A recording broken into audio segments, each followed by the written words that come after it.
Hey, everybody, and welcome along to a very special conversation I am about to have with this beautiful woman in front of me. This is Hema from Reset and Rediscover. Now, we've actually connected because we're part of a mastermind, the two of us. So that's thank you to Susie Ashworth for bringing us together. And the reason why I wanted to have this conversation with Hema is because I've been witnessing an unbelievable blossoming that she's been having in the last kind of month or so, and it's just been so amazing to watch it. And I just feel that what she is going through right now, like so many other women, could benefit to hear from her process, from her story. I'm someone who I absolutely love stories because hearing other women and hearing other people's experiences has helped me so much in my own life, in my business. So yeah, that's why when Hema and I were actually just connecting on Messenger, and I was like, look, you gotta let me interview you. And she was like, let's do it.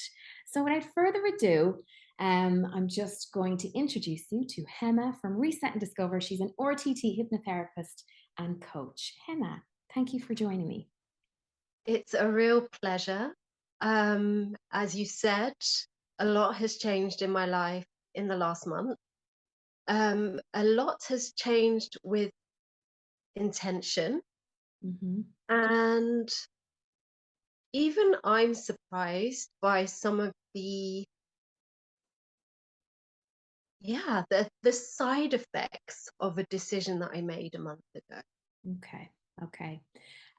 So before I get you to share with me what that decision was, one of the reasons why I just think it's so powerful that, women like Hema like share these kind of stories is just the domino, the knock-on effect. Like I am someone who I'm here to, it's part of the work that I do. Like I'm here to connect to my power, and in turn I help other women do the same. And there's just a couple of key areas that, when we're not being true to ourselves, or there can be power leakages for a woman's power in certain areas of her life. And when they're there, they affect the whole. So even me in my business, and even in the clients that I work with, what will hold them back in their business is actually nothing got to do with their business. And that's why I thought like Hannah's story just so beautifully illustrates that. So without further ado, tell me a little bit more. What was the big decision you made?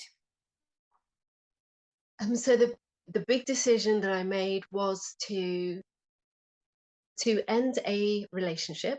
Mm-hmm. And in the grand scheme of things, that's not like a super huge decision because, people go into relationships, come out of relationships, that's just the way it is.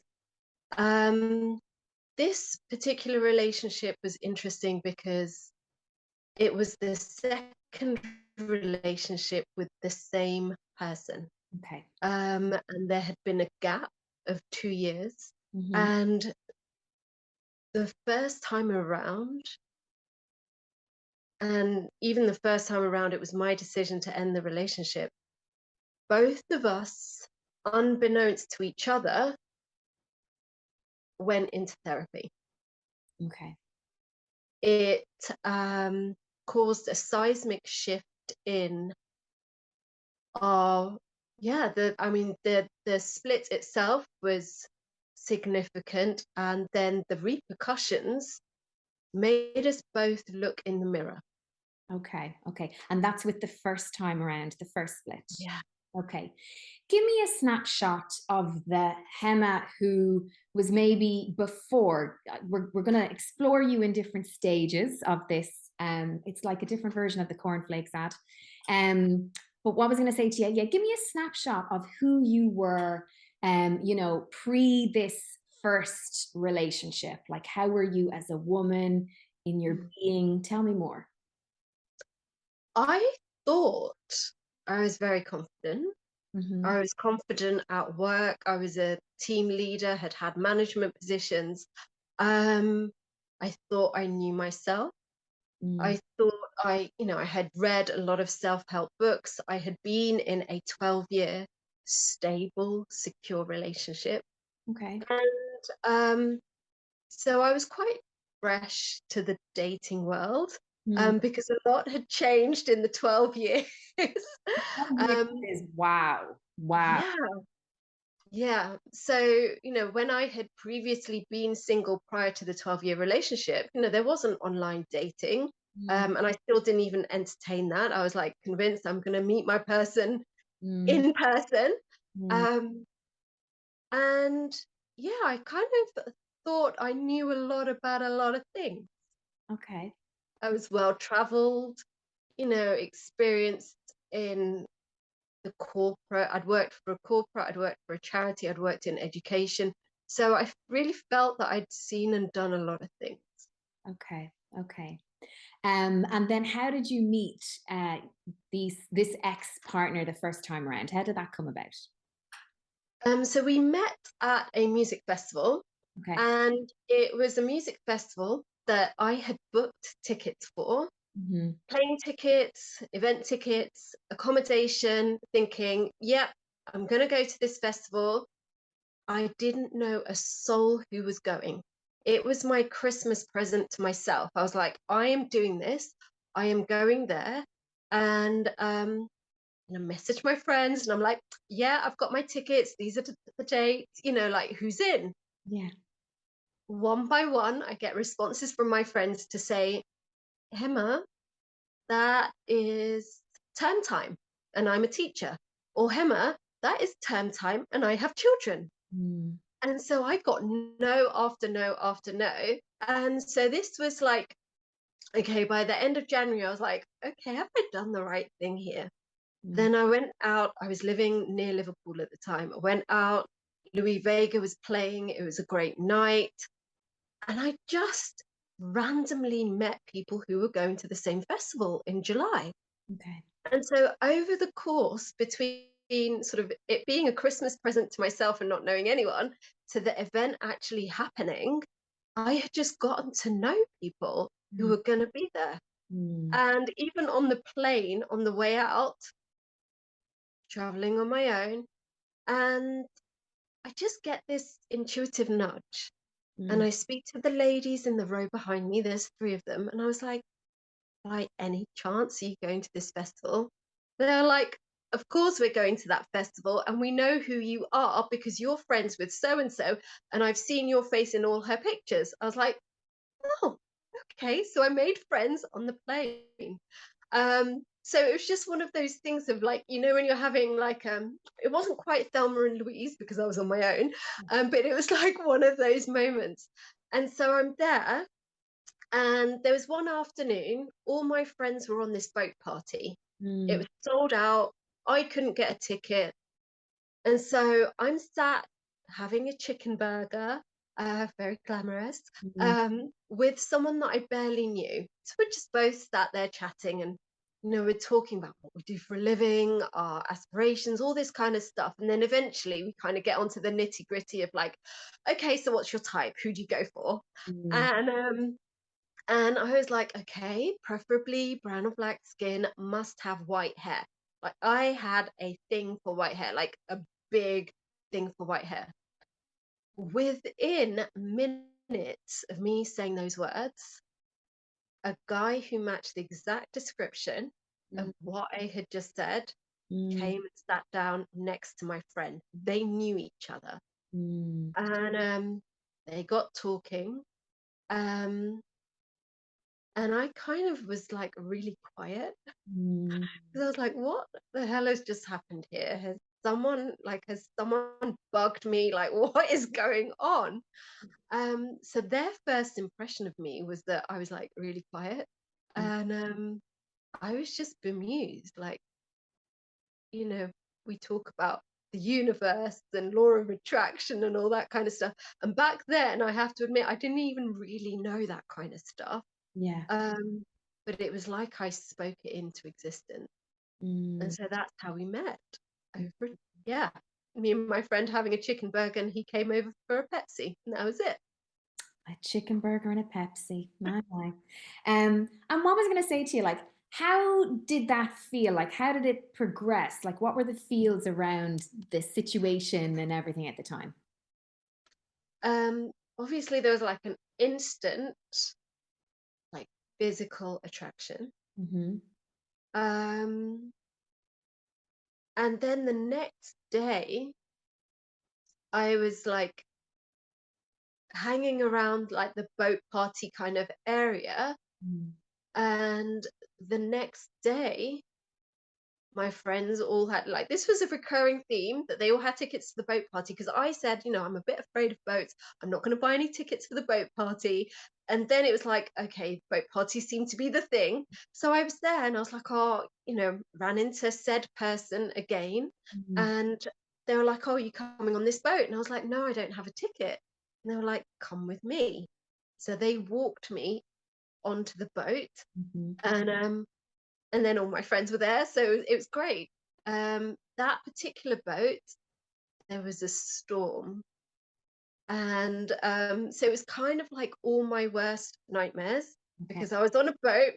There was a storm. We were supposed to be getting off the boat onto a little launch to go and have lunch somewhere on an island. Mm. I was like, I don't feel good about this. Like, I'm not getting on a little tiddly boat, like, in the middle of a storm.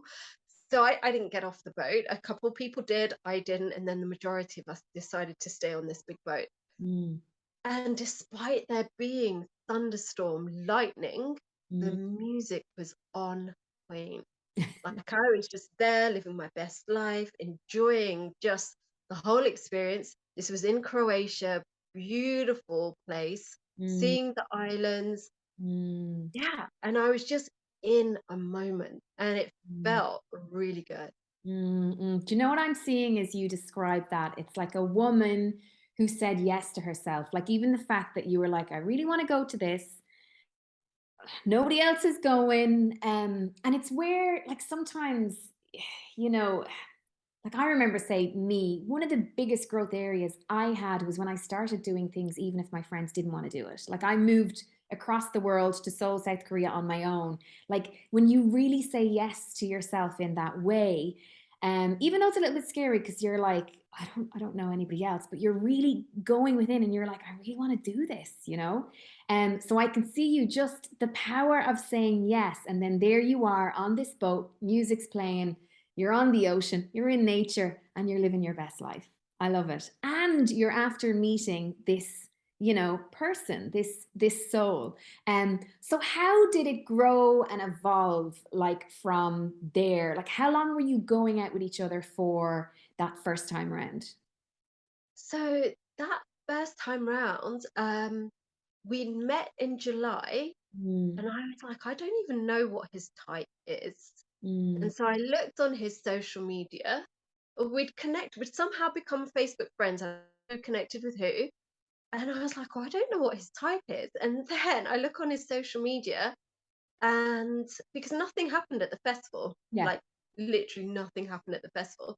And look on his social media, and there's pictures of him and his girlfriend. His girlfriend looks exactly like me. Okay. We could be sisters. Okay. Like, it was scary.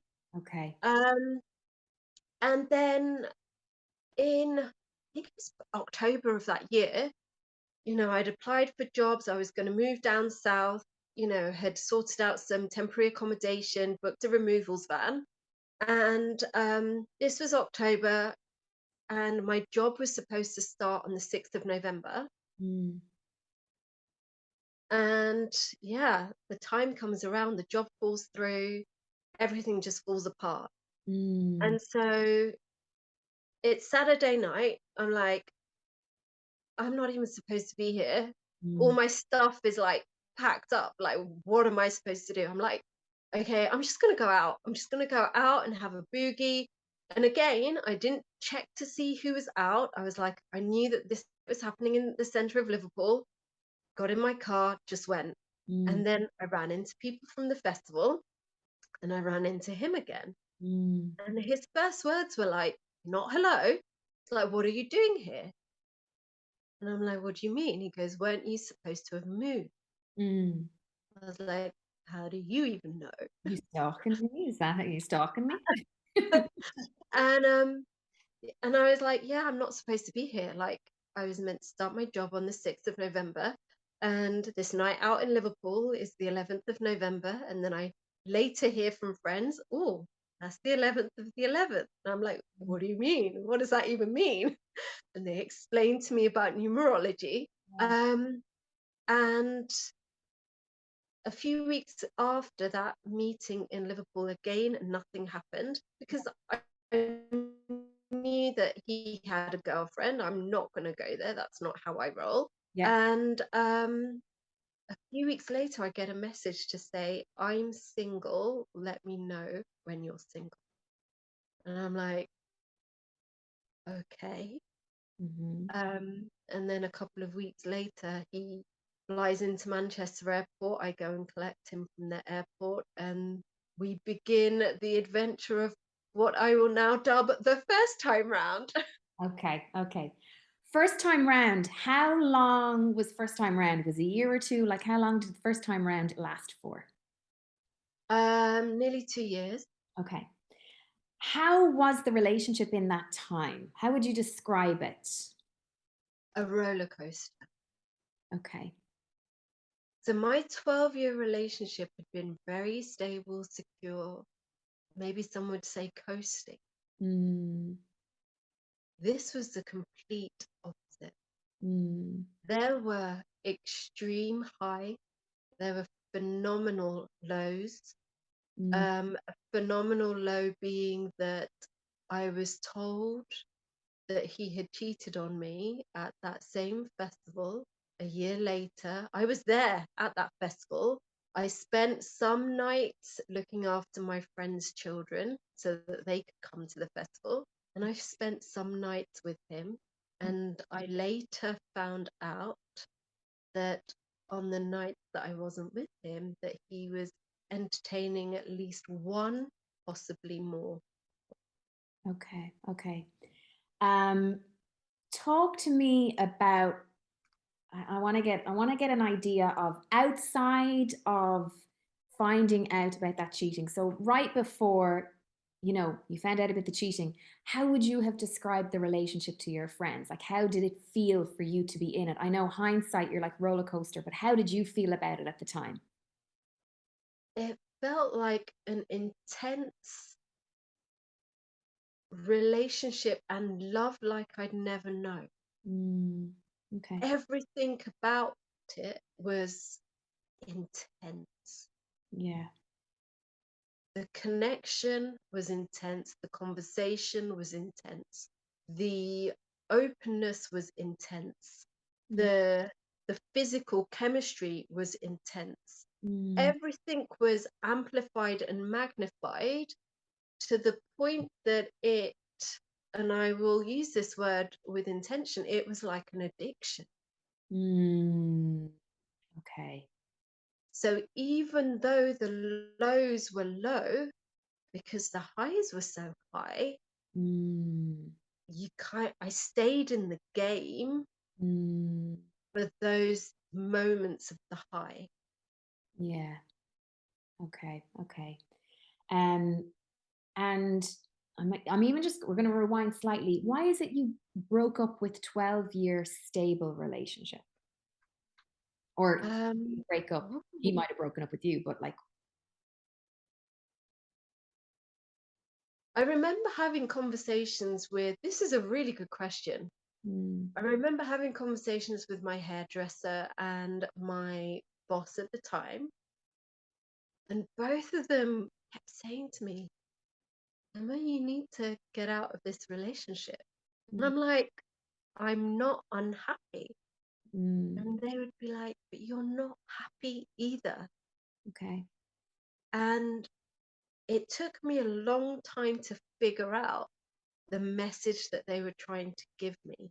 Mm, Because in my mind, I was like, I'm in this beautiful relationship. We care about each other. Nobody's cheating on each other. Nobody's harming each other. There's nothing wrong. mm, Like, there's nothing wrong. Like, we get on, we have a great time. Like, we're happy to go on holiday together. We're happy to socialize together. We're happy to be at home together. Like, there was nothing wrong. mm, Um, However, I didn't know. You don't know what you don't know, Yeah. which is why the highs of the high in the roller coaster relationship were so thrilling, Mm, because despite it being a roller coaster, I felt alive. yeah. Like, I felt like it was an adventure.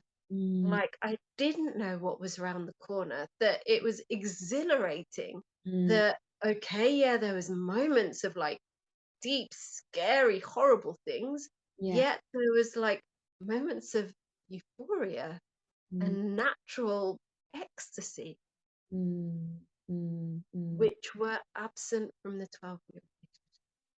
Okay. Okay. So you're in this relationship, and then you find out at the same festival you'd met at the year previous that that festival was in July, but you got together in the November. So it's the following July. So you've been going out. Okay, November, December, January, February, March, April, May, June, July. So that's 9 months with someone. So that's a big, I mean, that's a big chunk of time. I was introduced as the girlfriend, Mm, so there was no gray area.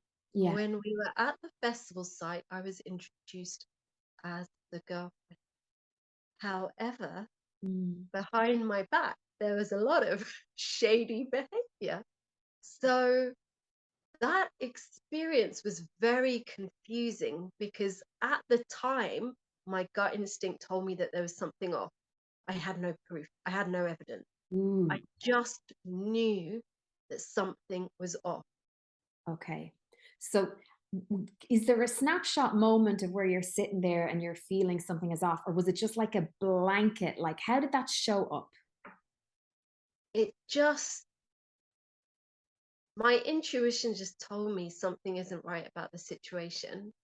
Was this at the And festival or after? at the festival, Okay. to be honest, from the first night of the festival, Mm, um, and it was a month after the festival that a friend of mine met friends that were sharing an apartment with the girl that he cheated on me with. And they were like, oh, I didn't even know that he had a girlfriend. And the most tragic thing is in between the festival and me being told by my friend that categorically he had cheated on me, um, was a family barbecue with my family. And I didn't want him to come to this family barbecue, because I just, like I said, in the pit of my stomach, I knew something wasn't right. And he insisted on coming to the barbecue. He insisted on meeting my family. I think that was the first time he properly met my family. Um, and so then to find out a few days after the family barbecue, and like two of my really close friends were also there, to find this out, that not only had he lied to me and betrayed me at the festival, but for him to have spent time in the presence of the people that are the closest to me, knowing that he had done what he had done, that was quite vile. There's no other word. yeah. Um, you know what's so powerful? And I feel that, you know, I was about to say many women, but you know what? There's potentially men, like it's not even gender specific. Um, that because I've been in connections where on the surface, everything's fine, but it's just your sixth sense. It's just that intuition. Like I've often felt it the minute it feels like they withdraw their energy and I don't feel safe. But it's times like that where I've second guessed myself because I'm like, well, hang on now. Is this just me? Is this just my fear coming up? Like we override it sometimes, you know? So how did it play out then? You found this out, like what happens? So then I ended the relationship. Hmm. Um, and then I think I got bombarded with messages because at that point in time, having been in a 12-year relationship beforehand, I didn't know anything about blocking or stuff like that. So I'm getting bombarded on Messenger. I'm ignoring the messages, doing the right thing. Um, and then it just got to a point where he was like, please, can we speak? Yeah. Did he admit or did he deny? What was his response or reaction to you sharing what you found out? He was very angry at the people that had told my friend. Um, in hindsight, there was no admittance, there was no apology. In that phone call was all of this bad shit is happening in my life. Like, it was almost like he was the victim and I would be the bad person if I didn't stand by him whilst he's going through all of this stuff. Mm. So, kind of a form of gaslighting in here as well. Very interesting that you use that word because a close person to me, whether it was then or later on, started talking to me about gaslighting, coercion, emotional control. Other friends started sending me videos about red flags. I didn't know what any of those words meant. Mm. I had to Google. Mm. And like you said, when you don't realize Mm. that you're not safe, you don't realize that, and now I've learned about that distinction between intrusive thoughts and intuitive nudges. Yeah. So, intrusive thoughts are when your old trauma comes back to haunt you Mm. and it makes you think that the same thing is happening again. Hmm. And so then you project onto your current situation your past. Intrusive thought. It is born out of fear, fear of the past repeating itself, versus the intuitive nudge, which comes from love, which comes from self love, which comes from your higher good, your higher self. Mm. And so the second guessing comes in because you think, is this my baggage? Is this my trauma? Is this my trust issues? Like, is this me? So you Yeah. think, okay, like, give the person the benefit of the doubt. I don't have the evidence. I don't have, like, especially when I didn't have the evidence, it was like, I don't have the evidence. Like, am I just going to be accusing them of things that maybe I've experienced in the past, but are not actually to do with them? Am I projecting? So, like you said, you second guess yourself. um, what I experienced was the second guessing of myself, plus a healthy dose of being gaslighted, led to a cocktail of you just don't know whether you're coming or going. Yeah. Yeah.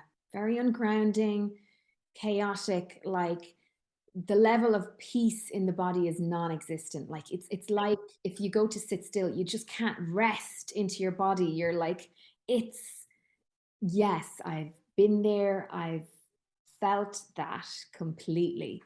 Um, how did that, play out? You obviously finished it with him then, or what made you what contributed to you kind of going, you know what? no and finish it with them? What helped you make that decision? How did you decipher at that time between fear and love? Um, so being presented with evidence from my friend Yep. helped me say no. And I would love to say that that was the end of the first time round. That wasn't. Mm, That was the beginning of the end. It took me 3 attempts to leave.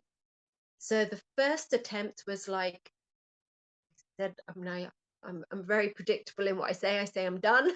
mm, So in the first attempt of me leaving, I said I was done. He played the victim. All this bad stuff is happening in my life, like the kind of I need you thing. Um, so I went back against my better judgment. I went back.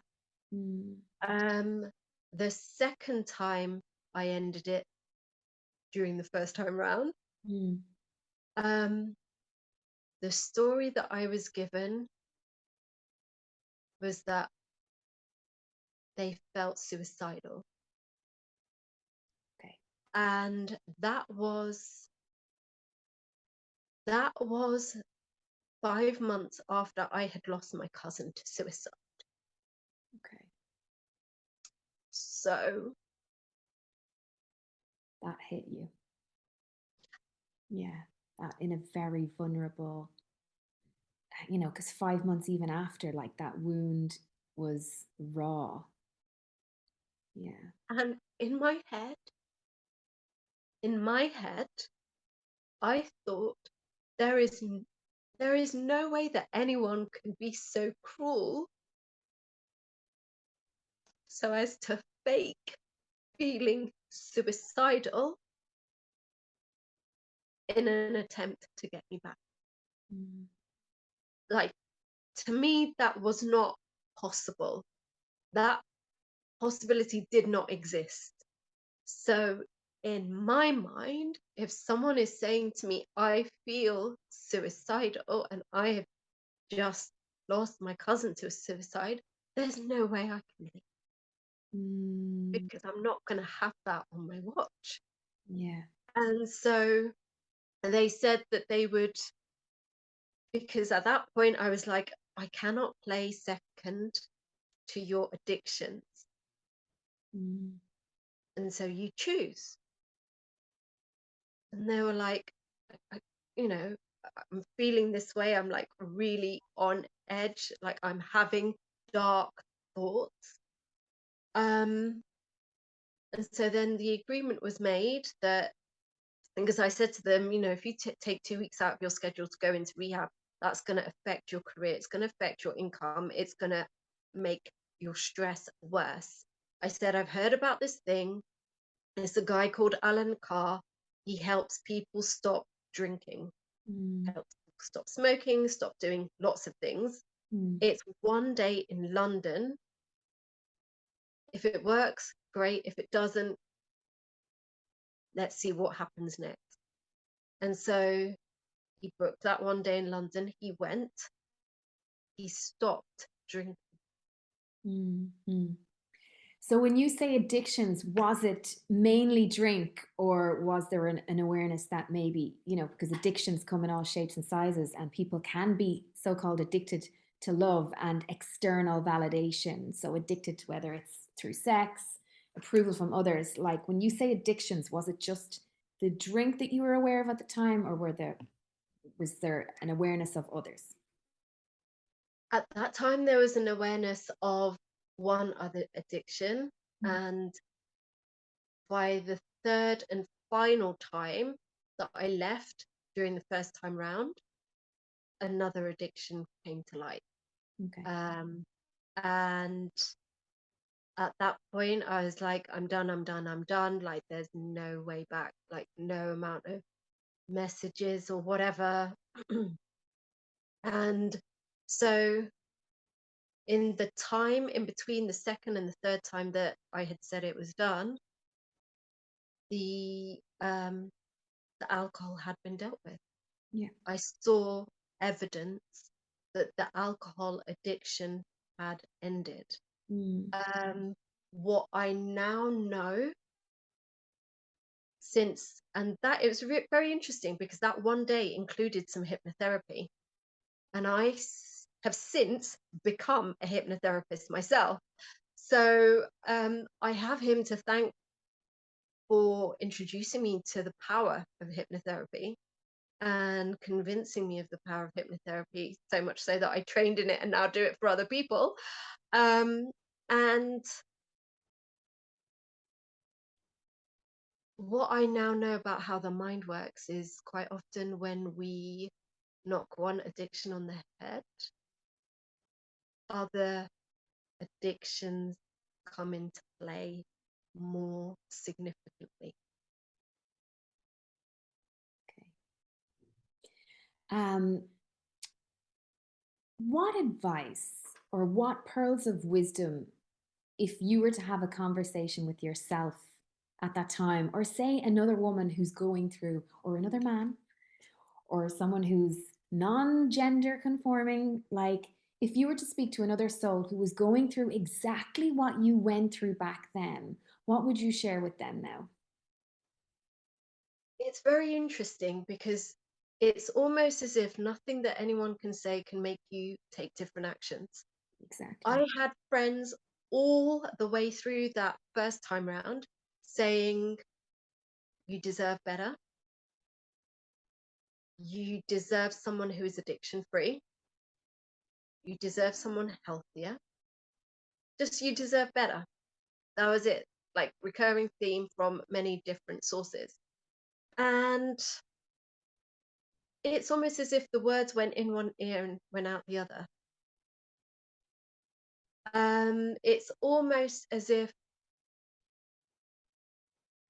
my faith in who that person could be was stronger than the respect I had for myself. I love that. And you've just hit something so important that someone said to me years ago, and it always stayed with me, is that sometimes we actually have a relationship with someone else's higher potential and their higher self versus how they're showing up in the present moment. Or even in this case, as you said, I placed his higher potential above the relationship I had with myself. And I think that's just so key because that's where loving, beautiful, warm, open hearted, I go to say women again, but I'm going to say souls can actually get caught up in this. Oh, it's like it's a bit of a muddle puddle where you're like, but I'm being loving and love is the most important thing. And it's like, but the love has to start with us first. If you're putting them above you, that's not love. That's a shadow version that just ain't gonna see you good. That it has to come from here first. So I love the fact that you've pointed that out. And I also love, and this is, say if I've found myself in situations where somewhere in me I'm like, I kind of know this mightn't be right for me right now, but like my energy is still tangled up in it. And actually the most powerful thing I've allowed myself to do at that time was to like, you know what, I'm going to love myself right now. And I'm going to allow myself, if there's a mistake to be made and I can learn from it, I'll do it. Because right now, the energy is still there that you're like, yeah, like sometimes you just need to actually learn the lesson to actually really ground it into you. And then when you come out the other side, you're like, now I've learned it. Now I have learned it. That entanglement and the web that you describe is exactly it. Mm, Because there's,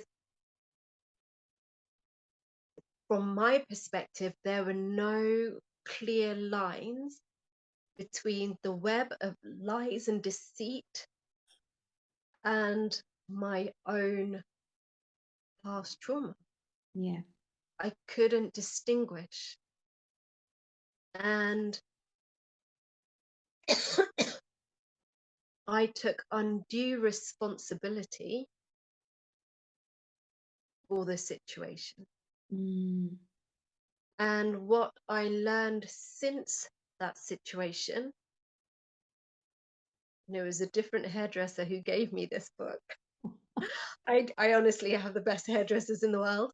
You're Um, a therapist. You get a two in one as far as I can see. Everybody be looking to find out how can you get a two in one now? I want what she has. she gave me a book. So months and months after the first time round, the book was by Robin Norwood called Women Who Love Too Much. Oh, I have that book. Powerful. And I said to her, I remember seeing this book on a shelf as a teenager in the library. And I remember as a teenager, like, how can anyone love too much? I never took that book out. I never read it because obviously we only receive the information when we're supposed to receive the information. So in my 40s, my hairdresser gives me this book. I read it and then I understand exactly what went on the first time round. Mm, That he was a dependent yeah. with multiple addictions and that I was codependent. Mm, So I had an addiction to him, he had an addiction to things. And by me wanting to see the best in him and wanting the best for him, it brought out all my fixing tendencies. And my fixing, what I learned through that book, absolved him of any responsibility for him fixing himself. collusion. And so then I became an enabler. And when I read all of this stuff and heard all of these words, it blew my mind. Like literally, I would turn the page of this book and I'd be like, this is my story. This is me. Like all these different case studies were me. And yeah, Mm, it was mm. tough. So how did take two second round of relationship come about?